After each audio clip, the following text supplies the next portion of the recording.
ప్రభువైన యేసుక్రీస్తు నామమున వందనములు. ఇంతవరకు కాపాడిన దేవాది దేవునికి అనంత మహిమ కలుగునుగాక. ఈ జనవరి ఆఖరి మాసంలోకి ప్రవేశపెట్టిన దేవుడే మనందరికీ తోడయి కాపాడునుగాక. ఈ దినము వర్తమానం ప్రారంభించుకునే ముందు ప్రార్థించుకుందాం. కృపాకనికరం కలిగిన మా ప్రియ పరలోకపు తండ్రి, వందనాలు, స్తుతులు, స్తోత్రాలు నాయన. ఇంతవరకు నాయన కాచిన దేవుడవు, కనుపాప వల్లే ప్రభా కాపాడుచు నాయన. పగటిలో మేఘస్తంభముగా, రాత్రిలో అగ్నిస్తంభముగా ప్రభా మా చుట్టూ ఉంటూ వచ్చిన దేవా నీకు వందనాలు. ఈ దినము ప్రభా నీ వాక్య భాగములను అనుగ్రహించమని, అయోగ్యురాలను అల్పురాలను ప్రభా నా నోటిని మీరు ముట్టి తండ్రి మీ శిలోచాటున నన్ను మరుగుపరిచి మీరే మాట్లాడమని, ఆది నుండి అంతం వరకు నీవే తోడైండమని యేసుక్రీస్తు ప్రభు పరిశుద్ధ నామమున బ్రతమాలు అడిగి వేడుకొనిచున్నాను తండ్రి, ఆమేన్. పెద్ద కీర్తన పుస్తకంలో 310వ పాటను పాడుకుందాం. 1, 5, 6 వచనాలను పాడుకుందాం, చరణాలను పాడుకుందాం.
మంచి పోరాటము పోరాడుము, మంచి పోరాటము పోరాడుము, కాపాడుకొను విశ్వాసమును.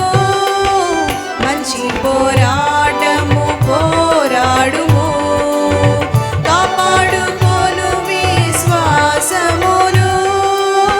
తన ప్రత్యక్షత నపేక్షించుము, నీతి కిరీటము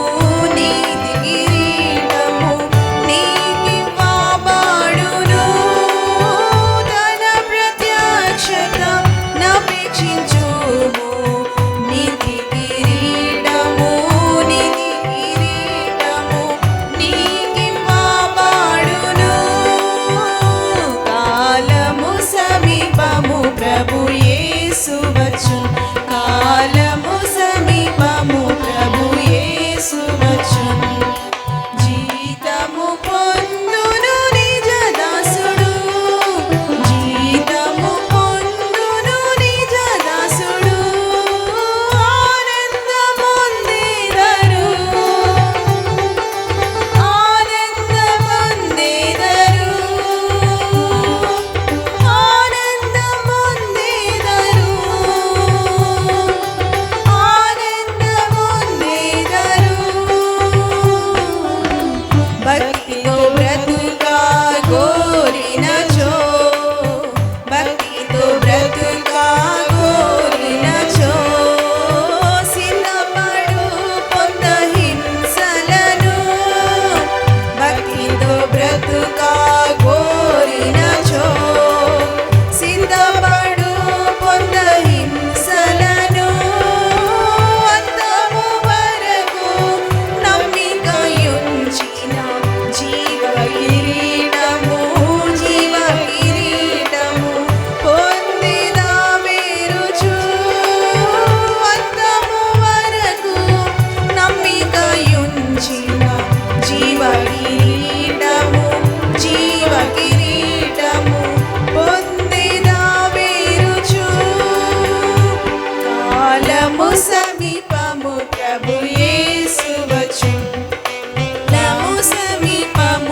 ఈ దిన వర్తమానం కొరకు రోమీలికి రాసిన పత్రిక 1వ అధ్యాయం 17వ వచనాన్ని చదువుకుందాం.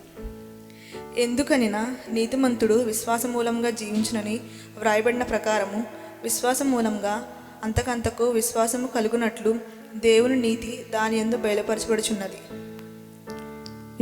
నీతిమంతుడు విశ్వాస మూలముగా జీవించును.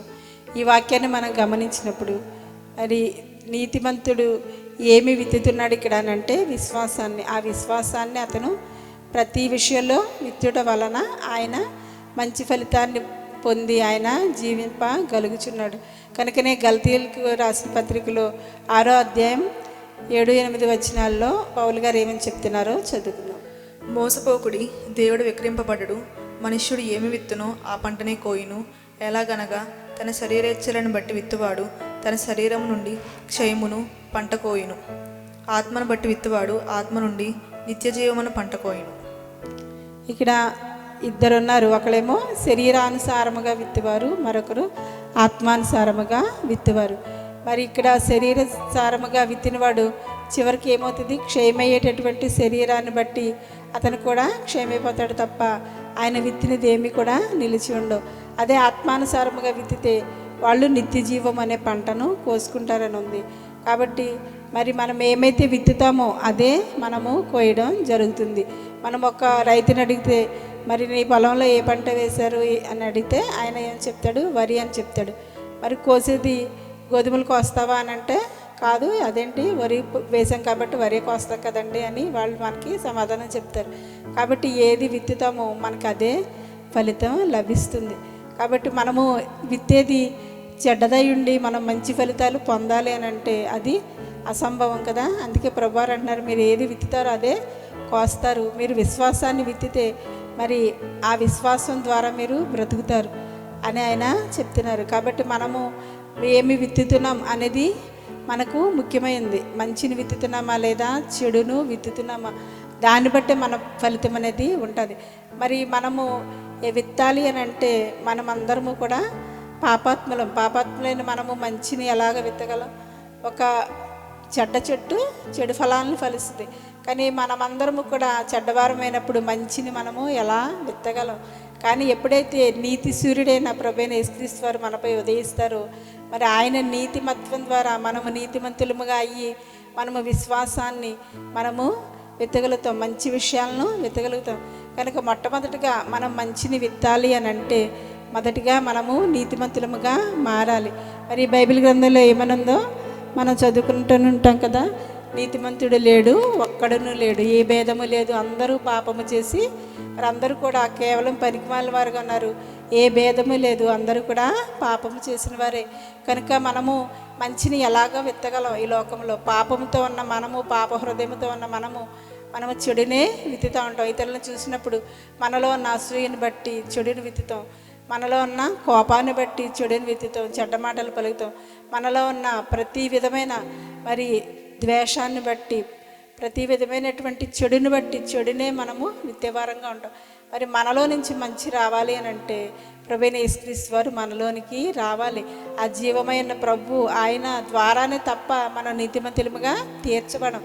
మన పాపాల కొరకు మరి ఆయన ఒకేసారి సిలువలో బలియాగమై ఆయన మనకు నీతిని అందించిన దేవుడుగా ఉన్నాడు. ఆయన విశ్వసించుట ద్వారానే, ఆయన అంగీకరించుట ద్వారానే మన పాపాలు మరి క్షమించబడి మనము నీతిమంతులమయ్యి మనము ఆ నీతిమంతులమైన మనము మరి మంచి విషయాలని విత్తగలుగుతున్నాం. ఆయనలో నమ్మకాన్ని, విశ్వాసాన్ని, ఆయనలో భక్తిని, ప్రేమను, వీటన్నిటిని కూడా మనం విత్తినప్పుడు మనము ఆ మంచి ఫలాలను కోసుకునే వరంగా ఉంటాం. అలాగే ఆదికాండంలో మనం ఇద్దరు అన్నదమ్ములు చూసినప్పుడు వాళ్ళు ఏమి చేశారో మనం చూస్తాం. 4వ అధ్యాయం, ఆదికాండం 4వ అధ్యాయం 6-7 వచనాలను చదువుకుందాం. యెహోవా కయ్యనుతో, నీకు కోపమేలా? ముఖము చిన్నబుచ్చుకొని ఉన్నావేమి? నీవు సత్క్రియ చేసిన ఎడల తల ఎత్తుకొనవా? సత్క్రియ చేయని ఎడల వాకిట పాపం పొంచి ఉండును. నీ ఎడల దానికి వాంఛ కలుగును, నీవు దాన్ని ఏలుదు అనెను. ఇక్కడ ఇద్దరు అన్నదమ్ములు ఉన్నారు కదా, ఆదాము అవ్వలకు పుట్టినటువంటి కుమారులు కయ్యను, హేబేలు. మరి వీళ్ళిద్దరూ కూడా ప్రభువుకి అర్పణ తెచ్చారు. మరి కయ్యనేమో తను సేద్యం చేసే పొలంలో నుంచి తన భూఫలాన్ని తెచ్చాడు. హేబెలు తను పశువుల కాపరి కాబట్టి ఆ మందలో నుంచి మంచి గొర్రెలను ఆయన మరి అర్పణగా తెచ్చాడు. ప్రభువారు చూసినప్పుడు ఆయనకి ఏది ఇష్టమైంది అని అంటే హేబేలు అర్పణ ఇష్టమైంది. ఎందుకనంటే హేబేలు మంచిదాన్ని ఇచ్చాడు దేవునికి. కయ్యనైతే ఆయన మనస్ఫూర్తిగా మంచివి ఇవ్వలేకపోయాడు. కాబట్టి దేవుడు దేన్ని ఇష్టపడ్డాడు? హేబేలు యొక్క అర్పణను ఆయన అంగీకరించాడు. అక్కడ కయ్యను హేబేలు ఇద్దరు కూడా వాళ్ళు విత్తిన దాన్ని బట్టి ప్రతిఫలాన్ని పొందారు. దేవుడు హేబేలు అర్పణ అంగీకరించాడు కాబట్టి కయ్యను ముఖం చిన్నబుచ్చుకుని ఆయన కోపంతో ఉన్నప్పుడు దేవుడే అన్నాడు, నీకు కోపమేలా, నీవు సత్క్రియ చేస్తే నీ తలను ఎత్తుకొనవా. మరి మనం మన జీవితాల్లో సత్క్రియలను చేసేవారముగా ఉన్నామా? సత్క్రియను చేయాలనంటే మొదటిగా మనం ఏమని చెప్పుకున్నాం? మనం ముందు నీతిమంతులుగా మారాలి. మనం నీతిమంతులుగా మారాలి అంటే ప్రభువుని మనం అంగీకరించాలి. ఆయన్ని అంగీకరించి మనం నీతిమంతులుగా మారిన తర్వాత మనము సత్క్రియను చేసినప్పుడు దాని ఫలితాన్ని మనం అనుభవించే వాళ్ళంగా ఉంటాం. కాబట్టి ఇక్కడ మరి కయ్యను ఆ ప్రతిఫలాన్ని అనుభవించలేకపోయాడు. ఆయన చెడుని విత్తిన కారణాన ఆయన ఏం కోసాడు? పాపాన్ని కోసాడు. మరి తన తమ్ముని రక్తాన్ని చిందించి మరి భూమిపై మొట్టమొదటి నరహత్యను ఆయన జరిగించిన వాడుగా ఉన్నాడు. మరి అటువంటి భయంకరమైన పాప శిక్షను ఆయన భరించి మరి నేను చేసిన ఈ పాపం, ఈ భారము నేను భరించలేనని ఆయన ఎంతో వేదన చెందినవాడుగా ఉన్నాడు. మరి ప్రభువుని కలిగి ఉండి నీవేమి తిన్నావు? అనేకులైతే మేము రక్షణ పొందాము, మారు మనసు పొందాము, మేము ప్రభువుని కలిగి ఉన్నామని అంటున్నారు. కానీ వాళ్ళు విత్తినవి చూసినప్పుడు మరి ఎటువంటి ఫలాన్ని ఇస్తున్నాయి? వాళ్ళు విత్తినవి మంచివైతే మంచి ప్రతిఫలాన్ని ఇస్తుంది, చెడుని విత్తితే చెడుని అందించేదిగా ఉంది. మనము ఆ విధముగా పరిశీలించుకొని మంచిని మనము విత్తుతున్నామా? మరి దేవుని వల్ల మనం నీతిమంతులం అయ్యామా? ఒకవేళ మన జీవితంలో మనం ఏమి విత్తుతున్నాం? మనము అనుదినము కూడా మరి వాక్యాన్ని చదువుతూ దానిని ధ్యానిస్తూ ఉన్నప్పుడు మనము దేవునితో సహవాసం కలిగిన వారంగా ఉంటాం. ఆయనతో సహవాసం కలిగి మనము అనుదినము కూడా మరి ఆయనను ప్రార్థించినప్పుడు మరి మనము మంచిని విత్తేవారముగా ఉంటాం. మరి ఆత్మీయమైన విషయాల్లో ఎదుగుచు మనం మందిరంలో ఉన్నటువంటి కార్యక్రమాలకు హాజరవుతూ ఆ విధముగా బల్ల రొట్టెలోను అలాగే సహవాసములో ప్రార్థనా జీవితంలో మనం ఈ విధముగా కొనసాగిపోతున్నప్పుడు మనము ఆత్మీయమైన వాటిని విత్తుతున్నట్టుగా అర్థం. మరి ఆత్మీయ జీవితంలో అవసరమైన విత్తనాలను నువ్వు వేసుకుంటున్నావా? నీ ఆత్మీయ జీవితంలో అవసరమైనవి మరి నీకు ఏమై ఉన్నాయి? నీకు దేవుని యందు విశ్వాసము, నమ్మిక అనేది మనము ఆయనలో మన విశ్వాసాన్ని విత్తవలసిన వారముగా ఉన్నాం. అటువంటప్పుడు ఆ విశ్వాసము మరి అది ఫలించి మనకి మంచి ఫలితాన్ని ఇచ్చేదిగా ఉంటుంది. మరి దేవుడు ఆ విధముగా మనం ఆయనని విశ్వసించినప్పుడు మనం ఆయన తిరిగి వస్తారు అని కూడా మనం విశ్వసిస్తాం కదా. ఆయన మనకి ప్రత్యక్షం అవుతారు అనే ఉన్నప్పుడు ఆయన ప్రత్యక్షమైనప్పుడు ఆయనను పోలి మనం ఉంటాం. ఎందుకనంటే మనం విశ్వాసంలో ఎదుగుతూ మరి ఒకనాటికి మనం ఏ విధంగా ఫలిస్తామంటే యేసుక్రీస్తు ప్రభువారి వలె మనము ఆయన కనబడినప్పుడు ఆయన ఎదుట మనము నిలవగలుగుతాం.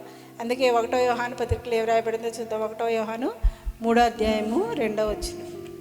ప్రియులారా, ఇప్పుడు మనము దేవుని పిల్లలమై ఉన్నాము, మనమిగా ఏమవుదుమో అది ఇంకా ప్రత్యక్షపరచబడలేదు. కానీ ఆయన ప్రత్యక్షమైనప్పుడు ఆయన ఉన్నట్లుగానే ఆయనను చూదుము గనుక ఆయనను పోలి ఉందమని ఎరుగుదుము. ఆయన ప్రత్యక్షమైనప్పుడు ఆయన ఉన్నట్లుగానే ఆయనను చూతుము కనుక ఆయనను పోలి ఉందుము. మరి ప్రభువును చూడాలనంటే మనం ఈ లోకములో మరి శారీరకమైనటువంటి మరి పరిస్థితుల్లో మనం ఆయన్ని చూడలేం. ఆయన్ని చూడాలి అని అంటే మనము ఆయన వలె రూపాంతరము చెందినప్పుడు మాత్రమే ఆయనను చూడగలం. ఆయన ప్రత్యక్షమైనప్పుడు ఆయన్ని చూడగలను అని నువ్వు అనుకుంటున్నావా? నీవు ఇప్పటి నుండి మరి విశ్వాసాన్ని, నిరీక్షణను, అలాగే దేవుని యొక్క మరి మంచి ఫలాలను, ఆత్మీయ ఫలాలను విత్తుతా ఉన్నప్పుడు అవి యేసుక్రీస్తు వారు ప్రత్యక్షమైనప్పుడు నీకు ఫలితాన్ని ఇస్తాయి. అక్కడ నిత్య జీవం అనే ఫలాన్ని నువ్వు పొందగలుగుతావు. కనుక ఇప్పుడు నీవేం విత్తుతున్నావు? ఇప్పుడు నీవు నీ శరీరానుసారంగా జీవిస్తూ మరి నీ ఇష్టానుసారముగా మరి ఈ లోకంలో ఉన్నటువంటి కార్యక్రమాల్లో, ఈ లోకంలో ఉన్న సినిమాలలో, ఈ లోకంలో ఉన్న ప్రతి విధమైన చెడులో నీవు తిరిగినప్పుడు నీవు చివరికి మంచి ఫలితాన్ని ఎలా పొందగలవు? మరి మనం చూస్తూ ఉంటాం అనేక మంది మరి త్రాగుడుకు బానిసలే, ఆ విధముగా అనేకమైన దుర్వ్యసనాలకు వాళ్ళు బానిసలైనప్పుడు మరి చివరికి వాళ్ళు ఏమి పొందుతారు అని అంటే మరి వాళ్ళ జీవితంలో ఎంతో నష్టాన్ని, ఘోరమైన నష్టాన్ని పొందుతున్నట్టుగా మనం చూస్తాం. మనము పైకి కనపడినటువంటి మన హృదయ పాపాలని మనం బట్టి మనము చివరిలో నాశనాన్ని చెందేవారంగా ఉంటాం. కనుక మనం ఏమి విత్తుతున్నాం, ఆయన ప్రత్యక్షమైనప్పుడు ఆయన చూడగలిగేటటువంటి పరిస్థితి మనకు ఉండాలి అని అంటే మనం ఇప్పటి నుంచే ఆత్మీయమైన ఫలాలను మనము ఫలిస్తూ ఆయనలో మంచిని మనం విత్తవలసిన వారముగా ఉన్నాం. అదే పత్రికలో 3వ అధ్యాయం 8వ వచనాన్ని చదువుకుందాం. అపవాది మొదటి నుండి పాపం చేయుచున్నాడు గనక పాపం చేయువాడు అపవాది సంబంధి. అపవాది యొక్క క్రియలను లయపరుచుటకే దేవుని కుమారుడు ప్రత్యక్షమాయను. అపవాది యొక్క క్రియలను లయపరచుటకే దేవుని కుమారుడు ప్రత్యక్షమాయను. కనుక ఇక్కడ అపవాదికి దేవుని కుమారునికి వీరిద్దరి మధ్య ఉన్నటువంటి పోరాటం. అపవాది మనల్ని మరి తన యొక్క నిత్య నాశనంలోనికి లాగివేయాలి అని అది అనునిత్యము కూడా ప్రయత్నిస్తుంది. మనలో చెడు ఫలాలను చెడును విత్తుతూ ఆ చెడును మనం కోసేటట్లు చేస్తూ ఉంది. కనుక ఈ అపవాది యొక్క క్రియలను లయపరచడానికి ప్రభువైన యేసుక్రీస్తు వారు ప్రత్యక్షమైన దేవుడిగా ఉన్నారు. అపవాదిని ఆయన జయించిన వారుగా ఉన్నారు. అదేవిధంగా ఎవరైతే అపవాదిని జయిస్తారో వారు నిత్యమైనటువంటి మరి శిక్షకు లోను కాకుండా నిత్య రక్షణను పొందుకుని వారు నిత్య రాజ్యంలోనికి నిత్యమైన నిత్య జీవం అనే ఫలాన్ని పొందేవారుగా ఉంటారు. మనం నిత్య జీవమైన ఫలాన్ని పొందగలగాలి అని అంటే మనం ఈ లోకములో మరి దేనిని విత్తుతున్నాం, దేనిని మన ఆత్మీయ జీవితంలో మనం కలిగి ఉంటున్నాం అనేది మనం ఆలోచించుకోవాలి. అలాగే 1వ యోహాను పత్రికలోనే 4వ అధ్యాయం 6వ వచనాన్ని చదువుకున్నాం. మనము దేవుని సంబంధులము, దేవుని ఎరిగిన వాడు మన మాట వినును, దేవుని సంబంధి కానివాడు మన మాట వినడు. ఇందువలన మనము సత్యస్వరూపమైన ఆత్మ ఏదో, భద్రపరచు ఆత్మ ఏదో తెలుసుకొనిచున్నాము. సత్యస్వరూపమైన ఆత్మ ఏదో మరి భ్రమపరచు ఆత్మ ఏదో మనము తెలుసుకుంటున్నాం. ఇక్కడ కూడా అనేకులు ఈ దినాన్న మరి భ్రమతో బ్రతుకుతున్నారు. చాలామంది మేము దేవుల్లో ఉన్నాం, అందరము కూడా పరలోక రాజ్యం చేరగలం అనే భ్రమలో కూడా భ్రమపరిచే ఆత్మ వారిని నడిపిస్తూ ఉంది. మరి నీవు ఎటువంటి ఆత్మను కలిగి ఉన్నావు? మరి ఆయన ప్రత్యక్షమైనప్పుడు మనము నిత్య జీవంలో ప్రవేశించగలము అనే నిరీక్షణ అనేది మన హృదయంలో ఉందా? లేక మరి కొంతమందికి చూడండి, వాళ్ళకి ఏమేమి ఉంటుంది అని అంటే ఓవర్ కాన్ఫిడెన్స్ ఉంటుంది. అంటే మేము వెళ్ళిపోతాం, మేము పరలోకంలో వారసులం అయిపోతాం అని ఓవర్ కాన్ఫిడెన్స్ అటువంటి భ్రమపరిచే ఆత్మను కూడా సాతాను కలిగించేదిగా ఉంటుంది. మరి ఉన్నటువంటి ఒక మందిరములో అక్కడ అనేక విధమైనటువంటి ప్రార్థనలు ఈ విధంగా జరుగుతూ ఉన్నప్పుడు అక్కడున్న ఒక బిషప్ గారిని ఒక బాలుడు ఈ విధంగా ప్రశ్నించాడు. మరి ఈ దినాన్న మీరు దేవుని యొక్క 2వ రాకడ గురించి చెప్పారు కదా, మరి ప్రభువు వచ్చినప్పుడు నేను మరి ఆయన ఎదుట నిలగలుగుతానా? ఏ విధంగా నేను ఉండాలి చెప్పండి అని అడిగినప్పుడు ఆయన ఆలోచించి ఏమని చెప్పారని అంటే, మరి ఒకవేళ దేవుడు నిజంగా ప్రత్యక్షమైతే నేను ఆయన ముందు నిలబడతానో లేదో నాకే తెలియదు, నీకేం చెప్పగలను అని ఆయన చెప్పాడు. మరి ప్రతి వ్యక్తి తన హృదయాన్ని పరిశీలించుకున్నప్పుడు తనకి అర్థమవుతూ ఉంటుంది, నేను ఇంత బోధ చేస్తున్నాను, ఈ విధముగా చేస్తున్నాను, కానీ నేనే నిలుస్తానో లేదో నాకే తెలియట్లేదు అని అతన్ని పంపించేశాడు. కనుక మనము మన యొక్క ఆత్మీయ స్థితిని గ్రహించిన వారమైతే మనము నిలవగలుగుతామా? మనము మంచిని విత్తుతున్నామా? మనము చివరికి ఏ పంటను కోస్తాం? మనం మంచిని విత్తితే మంచి పంటను మనం కోయగలుగుతాం. దేవునిలో మనము ఏమి విత్తగలుగుతున్నాం? విశ్వాసము కలిగి ఉంటున్నామా? నిరీక్షణ కలిగి ఉంటున్నామా? మరి ఆయనలో ప్రేమను కలిగి ఉంటున్నామా? సంతోషాన్ని కలిగి ఉంటున్నామా? సమాధానాన్ని కలిగి ఉంటున్నామా? ఇటువంటి ఆయన యొక్క ఆత్మీయ వరాలను, ఆత్మీయ ఫలాలను మనము కలిగి ఉన్నామా? ఆ విధముగా కలిగి ఉన్నప్పుడు మనము మరి ఆయన వచ్చినప్పుడు మనము ఆత్మీయమైన పంటను కోయగలిగే వారముగా ఉంటాము. కనుకనే యోహాను సువార్తలో ఏం రాయబడినది? యోహాను సువార్త 4వ అధ్యాయము 36వ వచనాన్ని చదువు. విత్తువాడును కోయవాడును కూడా సంతోషించినట్లు కోయవాడు జీతం పుచ్చుకొని నిత్య జీవార్థమైన ఫలం సమకూర్చుకొనుచున్నాడు. ఇక్కడ నిత్య జీవార్థమైన ఫలమును సమకూర్చుకొనుచున్నాడు. విత్తువాడు కోయవాడు ఈ విధముగా ప్రభువు చెప్పినప్పుడు మరి ఇక్కడ ఇది అయితే కూడా పరలోక సంబంధమైనటువంటి మరి రాజ్యం కొరకు ఉన్నటువంటి ఉపమానముగా ఉంది. మరి ఈ విత్తేట సమయంలో అనేకులు మరి ఆ విత్తనాలను తమ హృదయాల్లో ఫలింపచేసి వాళ్ళు 2వ రాకడలో కోయబడినప్పుడు వారు నిత్య జీవార్థమైన ఫలాలుగా సమకూర్చబడతారని ఇక్కడ చెప్తున్నారు. కాబట్టి విత్తేవాళ్ళు కోసేవాళ్ళు కూడా ఇద్దరూ సంతోషపడతారు. ఎప్పుడు అని అంటే ఆ ఆత్మలన్నీ కూడా నిత్య జీవంలోనికి ప్రవేశించినప్పుడు. ఇక్కడ నిత్య జీవములో ప్రవేశించిన ఆత్మల యొక్క ఫలము ఏంటి అని అంటే నిత్య జీవార్థమైన ఫలములు అని వ్రాయబడి. కనుక ఇటువంటి ఫలాన్ని మనం పొందాలంటే మరి విత్తువారు అనేక మంది ఉన్నప్పుడు, వాళ్ళు విత్తుతున్నప్పుడు మరి వాళ్ళ యొక్క మాటను మనం వినగలుగుతున్నామా? అనేకులు మరి వింటారు కానీ వాళ్ళు ఆ మాటకు లోబడరు. వింటూ ఉంటారు, అవును అవును అనుకుంటారు, కానీ తర్వాత దాన్ని మర్చిపోతారు. అది రాతి నేలలో పడిన విత్తనం వలె, అలాగే ముళ్ళ పొదలో పడిన విత్తనం వలె అవి అణిచివేయబడినప్పుడు వాళ్ళలో ఫలింపు అనేది ఉండదు. నువ్వెంతో వాక్యాన్ని వినవచ్చు, ఎన్నో ప్రసంగాలు వినవచ్చు, ఎంతో బాగున్నాయని అనుకోవచ్చు, కానీ వాటి ద్వారా నీ ఆత్మీయ జీవితంలో ఏమైనా మేలు మార్పు కలుగుతుందా? ఇది నాన్న మనం ఆలోచించుకున్నట్టయితే మరి విన్నటువంటి ప్రతి ఉపదేశములో నుండి నువ్వు ఏమి గ్రహించగలుగుతున్నావు, దేనిని నువ్వు అనుసరించగలుగుతున్నావు? మనము మరి ఊరకనే విని వెళ్ళిపోయే వాళ్ళం కాకుండా వాటిని మన జీవితానికి అన్వయించుకొని మనలో మార్పు కలిగినట్లు మనము ప్రయత్నించవలసిన వారం ఉన్నాం. ఆ విధంగా మనం ప్రయత్నించినప్పుడు మాత్రమే మంచి ప్రతిఫలాన్ని మనం పొందగలం. కాబట్టి వినుట ద్వారా మనకు విశ్వాసము కలుగుతుంది. అలా విన్నప్పుడు మనము ఆ విశ్వాసాన్ని మనం దేవునిలో అభివృద్ధి పరుచుకునవలసిన వారముగా ఉన్నాం. అలాగే ఈ ఫలాలు వచ్చేటప్పుడు ఏ విధముగా అవి ఏ విధముగా ఉంటాయంటే మనము చేసిన దానిని బట్టి దేవుడు మనకి ప్రతిఫలాన్ని ఇచ్చేవాడుగా ఉన్నాడు. అందుకనే 2 సమూయేలు గ్రంథము 12వ అధ్యాయం 13-15 వచనాల్లో దావీదు తన జీవితంలో ఏమని చెప్తున్నాడో చూద్దాం. నేను పాపం చేసేతునని దావీదు నాతానుతో అనగా, నాతాను, నీవు చావకుండానట్లు యెహోవా నీ పాపను పరిహరించెను. అయితే ఈ కార్యం వల్ల యెహోవాను దూషించుటకు ఆయన శత్రువులకు నీవు గొప్ప హేతు కలుగజేసేది కనుక నీకు పుట్టిన బిడ్డ నిశ్చయంగా చచ్చునని దావీదుతో చెప్పి తన ఇంటికి వెళ్ళాను. ఇక్కడ దావీదు పాపం చేశాడని అంటే ఆయన పాపాన్ని విత్తాడు. కాబట్టి మంచి ఫలితాన్ని ఆయన అలాగా పొందగలడు. ఆయన ప్రార్థన చేస్తే, కన్నీళ్లు విడిస్తే ఈ బిడ్డ మరణించకుండా ఉంటుందేమో అని అనుకున్నాడు. కానీ అప్పటికే నాతాను ప్రవక్త చెప్పేశాడు కదా, నీ పాపాన్ని బట్టి ఆ బిడ్డ మరణిస్తుంది అని నాతాను ప్రవక్త చెప్పాడు. అయినప్పటికీ నేను మరి ఉపవాసం ఉండి ప్రార్థించి కన్నీరు విడిస్తే దేవుడు మరి ఈ బిడ్డను బ్రతికిస్తాడేమో అని ఆయన ప్రయత్నించాడు. కానీ దేవుడు ఆ కన్నీటిని చూడలేదు. ఆ కన్నీరంతా కూడా వ్యర్థమైపోయింది. ఆ విధముగా మరి మనము మన జీవితాల్లో వ్యర్థముగా కన్నీరు కారుస్తూ కొన్ని విషయాల్లో మనము వ్యర్థంగా ప్రవర్తిస్తున్నామేమో. మరి దేవుని మనము సరిగా అర్థం చేసుకొని మరి ఆయన కన్నీటిని చూచి ఆయన ఆ కన్నీటిని జ్ఞాపకం చేసుకునకుండా ఉండడు. ఆయన మన కన్నీటిని తన కవినల్లో దాచే దేవుడుగా ఉన్నాడు. ఆయన భద్రపరిచి మరి బిడ్డ ఎంత కన్నీరు కారుస్తుంది, బిడ్డకి నేను సహాయం చేయాలి అని అనుకునే దేవుడుగా ఉన్నాడు. కానీ కొన్ని సందర్భాల్లో ఆయన పట్టించుకునే దేవుడిగా కూడా కనబడుతున్నాడు. హన్నా జీవితంలో అయితే ఆయన ఆమె కన్నీటిని చూచి ఆమె ప్రార్థన ఆలకించాడు.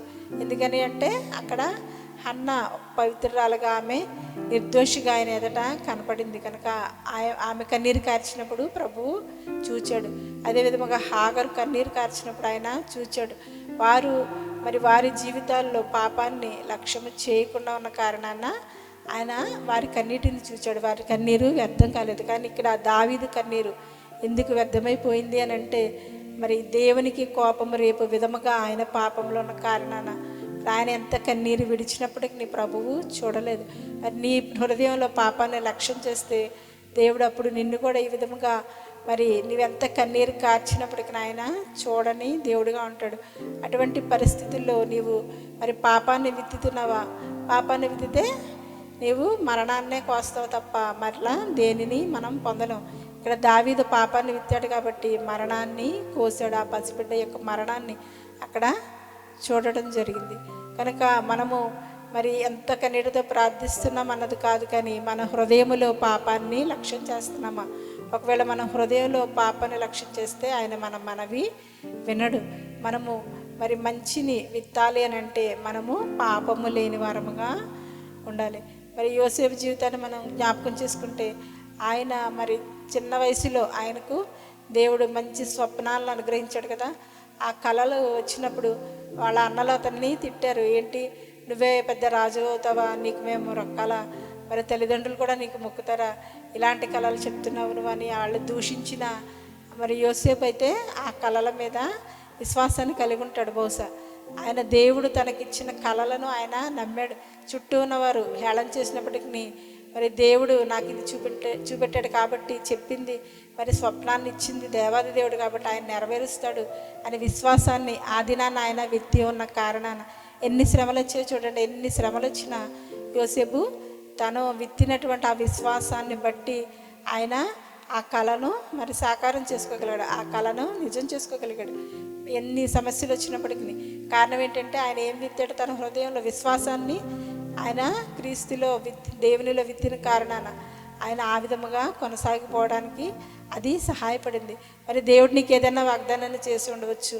మరి ఆ వాగ్దానాన్ని నీవు మరి నీ హృదయంలో ఉంచుకొనకుండా నువ్వు మరి శ్రమలు వస్తున్నాయి కదా, శోధనలు వస్తున్నాయి, కష్టాలు వస్తున్నాయి, దేవుడు చేసిన వాగ్దానము మరి అది నెరవేరుతుందా ఏంట్లే అనే మన నిర్లక్ష్యంతో అనేక వాగ్దానాలు విడిచిపెడుతుంటావు. ఒకవేళ నిజంగా దేవుడినితో మాట్లాడి నీకు ఒక మంచి వాగ్దానాన్ని ఇస్తే నువ్వు దాన్ని విడిచిపెట్టి మరి దేవునిలో విశ్వాసాన్ని నువ్వు మరి విత్తకుండా ఆ విశ్వాసం అనేటటువంటి విత్తనాన్ని నువ్వు విత్తితే అది ఫలిస్తుంది. కానీ మనం ఏం చేస్తాం, వచ్చే కష్టాలను బట్టి ఆ వాగ్దానాన్ని మర్చిపోయే వాళ్ళని ఉంటారు. బహుశా యోసేపు తన కళను మర్చిపోయి ఉండడు. ఆయన ప్రతిదినం కూడా ఆ కళను జ్ఞాపకం చేసుకుంటూ ప్రార్థిస్తూ ఉండుంటాడు కదా. అందుకనే ఆయన చెరసాల్లో ఉన్న ఆయన ఎక్కడ ఉన్నా చివరికి ఆయన్ని ఆ కళ రాజ్య సింహాసనం మీద తీసుకుంది. ఆయన ఆ కళను మరి ఆలోచిస్తూ దేవునిలో విశ్వాసాన్ని ఇంకా ఇంకా పెంపొందించుకుంటూ మరి ప్రభువుపై అంత విశ్వాసం కలిగి ఆయన ఏ పాపము లేనివాడుగా ఉన్నాడు. కనుక యోసేపు చివరిగా గొప్ప ఫలితాన్ని మంచి ఫలాన్ని పొందగలిగాడు. మనం ఏమి విత్తుతున్నామో ఆ పంటనే కోస్తాం. మరి దేవుడు ఏమని చెప్తున్నాడు, మోసపోకుడి, మీరు ఏం విత్తుతారో అదే కోస్తారు. మీరు దేవునిలో మంచిని విత్తుతున్నారా, పాపము లేనివారే మంచిని ఆత్మీయ సంగతులను విత్తుతున్నారా, అటువంటప్పుడు మీరు ఆత్మీయమైన ఫలాలని కోసేవారుగా ఉంటారు.